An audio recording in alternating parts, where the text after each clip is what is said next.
Sylvester Graham, Wikipedia audio. The Reverend Sylvester Graham, a 19th-century Presbyterian minister, was an American dietary reformer, best known for his emphasis on vegetarianism, the temperance movement and his emphasis on eating whole-grain bread. He did not invent graham flour, graham bread, or graham crackers, but those products were inspired by his preaching. 29. Graham was born in 1794 in Connecticut, to a family with 17 children.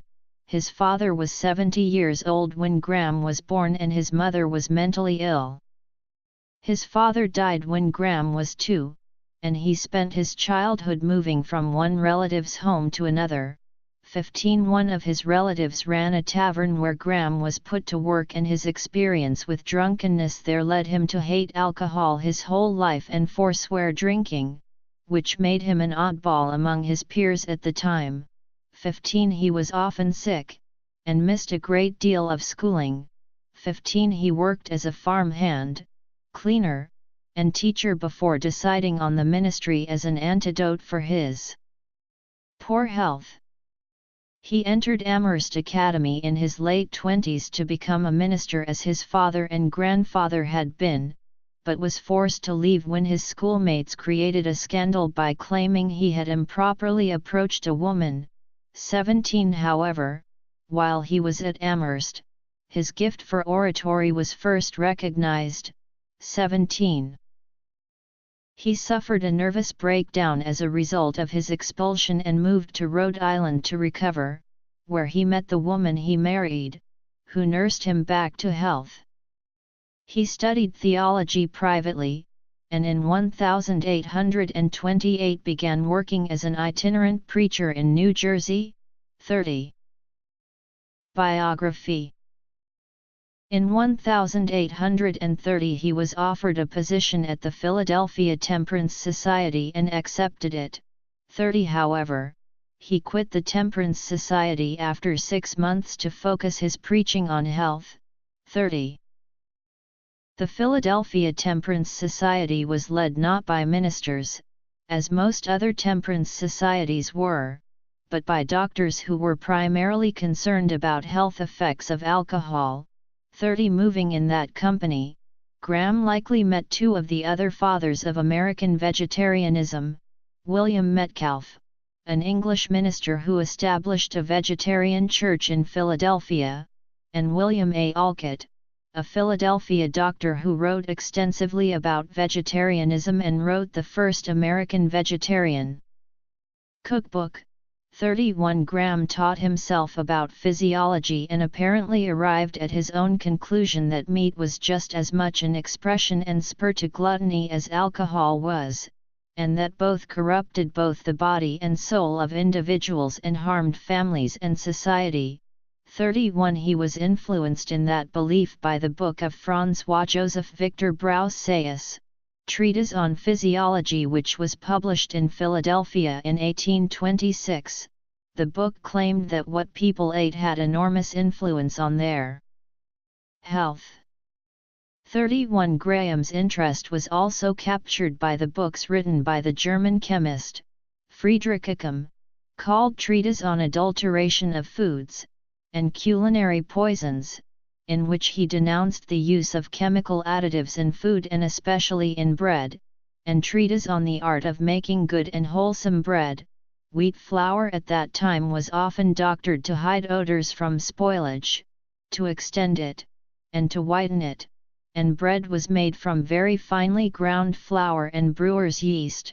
31. 32. Like other members of the temperance movement, Graham also viewed physical pleasure and stimulation, especially sexual stimulation, with suspicion as something that excited lust that led to behavior that harmed individuals, families, and societies. Graham was also strongly influenced by the Bible and Christian theology in his own idiosyncratic way. He believed that people should eat like Adam and Eve did in the Garden of Eden, only from plants, and he believed that plague and illness were not random, but rather were something that people exposed themselves to by living in ways that departed from natural law. 21-22, 27. He also urged people to remain calm, and not allow worry or lust to shake them from living rightly, perhaps one of the first people to claim that stress causes disease. 19. From all this he created a theology and diet aimed at keeping individuals, families, and society pure and healthy, drinking pure water and eating a vegetarian diet anchored on bread made at home, from flour coarsely ground at home so that it remained wholesome and natural, and all without spices or other stimulants, in a rigorous lifestyle that involved sleeping on hard beds and avoiding warm baths. 31-33. This has been described as a very early example of preventive medicine.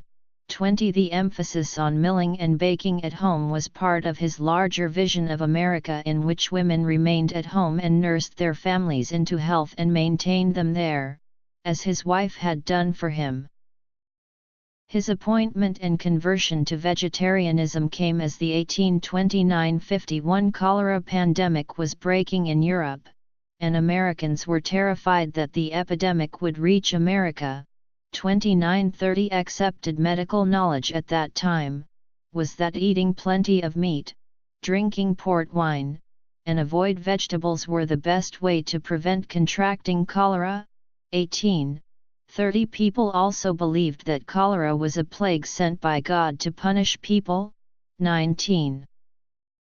As a skilled and fiery preacher, his strange message, combining patriotism, theology, diet, lifestyle, and messages already prevalent from the temperance movement, captured the attention of the frightened public and outraged bakers and butchers, as well as the medical establishment. 19-21. When the cholera epidemic reached New York in 1832, people who had followed his advice appeared to thrive, and his fame exploded.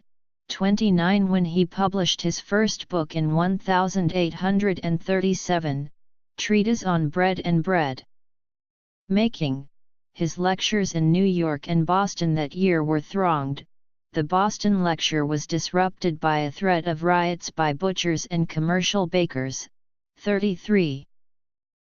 In 1837, Graham and Alcott founded the American Physiological Society, which lasted only 3 years. As his fame spread, Grahamism became a movement, and others, inspired by his preaching, 29, began to develop and market Graham flour, Graham bread, and Graham crackers. He neither invented nor endorsed any specific product, nor did he receive any money from their sale. 21-29.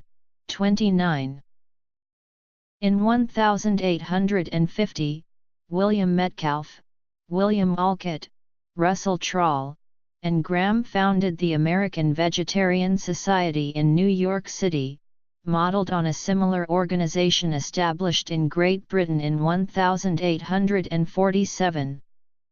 He died the following year at the age of 57 in Northampton, Massachusetts at his home. 35. Graham influenced notable figures in America, including Horace Greeley and John Harvey Kellogg of Battle Creek Sanitarium fame. Of his numerous writings, the best known were Lectures on the Science of Human Life, of which several editions of the 2-volume work were printed in the United States and sales in England were widespread, and Lectures to Young Men on Chastity. Grahamites, as Graham's followers were called, accepted the teaching of their mentor with regard to all aspects of lifestyle.